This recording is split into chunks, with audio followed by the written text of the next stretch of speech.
अब बात पश्चिम बंगाल की होगी। पश्चिम बंगाल में बीजेपी और टीएमसी के बीच छिड़ी जुबानी जंग से सियासी गलियारे में चर्चाएं लगातार जारी हैं और तपिश बढ़ चुकी है। ये तपिश आज तब और बढ़ी जब बीजेपी के फायर ब्रांड नेता और उत्तर प्रदेश के मुख्यमंत्री योगी आदित्यनाथ बंगाल के चुनावी अखाड़े में उतरे। योगी आदित्यनाथ ने बंगाल में ताबड़तोड़ 3 रैलियां की और टीएमसी पर जमकर प्रहार भी किया। योगी आदित्यनाथ ने ममता सरकार पर तुष्टीकरण के आरोप लगाया कि टीएमसी वोट बैंक के लिए तुष्टीकरण की सियासत कर रही है, घुसपैठियों को संरक्षण दे रही है। वहीं प्रधानमंत्री मोदी ने भी सिलीगुड़ी की रैली से ममता पर आरोपों के तीखे बाढ़ चलाए। पीएम मोदी का आरोप था कि ममता सरकार ने मदरसों के लिए 6,000 करोड़ रुपए दिए, लेकिन नॉर्थ बंगाल के विकास के लिए ममता सरकार के पास बजट नहीं है।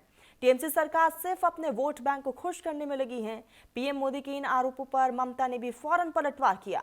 ममता ने दो टूक कहा कि बीजेपी सोनार बांग्ला की बात करती है, लेकिन जहां जहां उनकी सरकार है वहां पर बंगालियों पर अत्याचार करती है। यानी एक बार फिर ममता ने बंगाली अस्मिता को हथियार बनाया है। रिपोर्ट दिखाते हैं।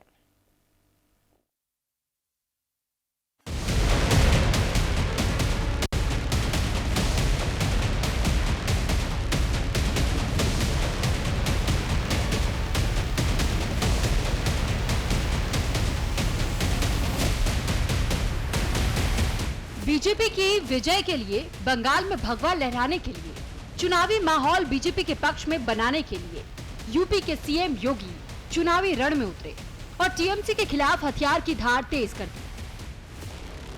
अब खेला बंद होगा और विकास शुरू होगा। बंगाल में यूपी के मुख्यमंत्री ने ताबड़तोड़ 3 जनसभा की। योगी की पहली जनसभा बांकुड़ा के सोनामुखी विधानसभा क्षेत्र में हुई।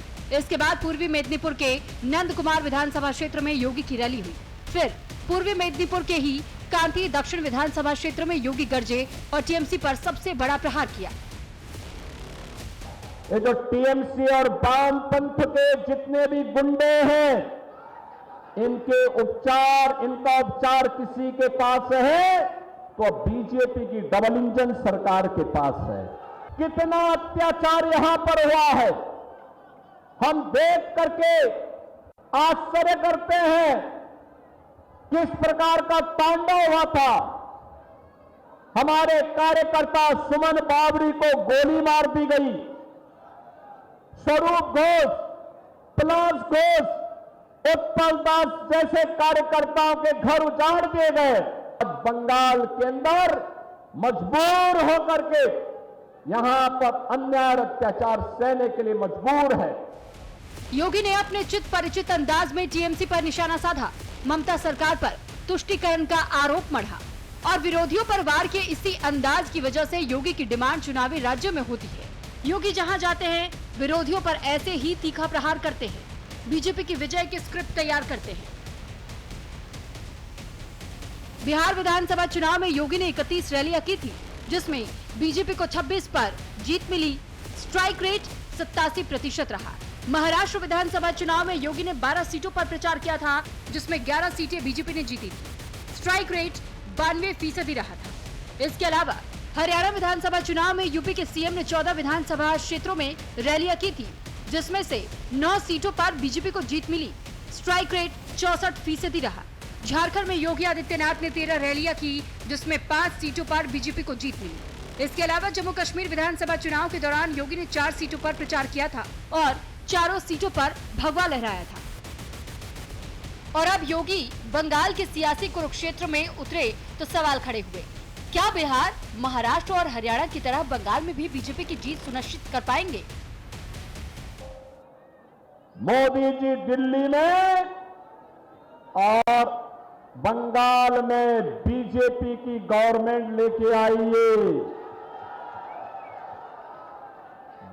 डबल इंजन की भाजपा की सरकार दंगाइयों का इलाज कर देगी। दंगाइयों का बंगाल की सियासी समर में एक और योगी तो दूसरी ओर प्रधानमंत्री मोदी ने भी बीजेपी की जीत के लिए पूरी ताकत झोंक दी। पीएम मोदी ने लगातार तीसरे दिन बंगाल की जनसभा की। आज सिलीगुड़ी में पीएम मोदी गरजे और टीएमसी सरकार पर तुष्टीकरण की सियासत करने का गंभीर आरोप मढ़ दिया। निर्मम सरकार ने मदरसों के लिए करीब 6,000 करोड़ रुपए का बजट दिया। आपको याद रहेगा आंकड़ा? मैं आपको पूछूं, आप बोलेंगे? मदरसों के लिए टीएमसी ने 6,000 करोड़ का बजट दिया है। कितना? लेकिन इतने बड़े नॉर्थ बंगाल के डेवलपमेंट के लिए बंगाल सरकार पर्याप्त बजट नहीं देती। प्रधानमंत्री मोदी ने टीएमसी पर आरोपों के तीखे बाण चलाए तो पश्चिम बंगाल की मुख्यमंत्री और टीएमसी चीफ ममता ने पलटवार करने में देर नहीं की। बीजेपी पर वार के लिए ममता ने बंगाली अस्मिता को हथियार बनाया। ममता ने दो टूक कहा। बीजेपी सोनार बांग्ला की बात करती है, लेकिन जहां उनकी सरकार है वहां बंगालियों से गलत व्यवहार करती है। তাতে এসে বলেন সোনার বাংলা করবেন। আরে সোনার বাংলা করার আগে বলুন বাংলা ভাষায় কথা বললে কেন আমাদের লোকেদের উপর উড়িষ্যায় আপনার রাজ্যে অত্যাচার হচ্ছে, বিজেপির রাজ্যে কেন মধ্যপ্রদেশে অত্যাচার হচ্ছে, কেন রাজস্থানে অত্যাচার হচ্ছে, কেন দিল্লিতে অত্যাচার হচ্ছে বলুন দেখিনি একবার। আমোদি পামোদি বাবুরা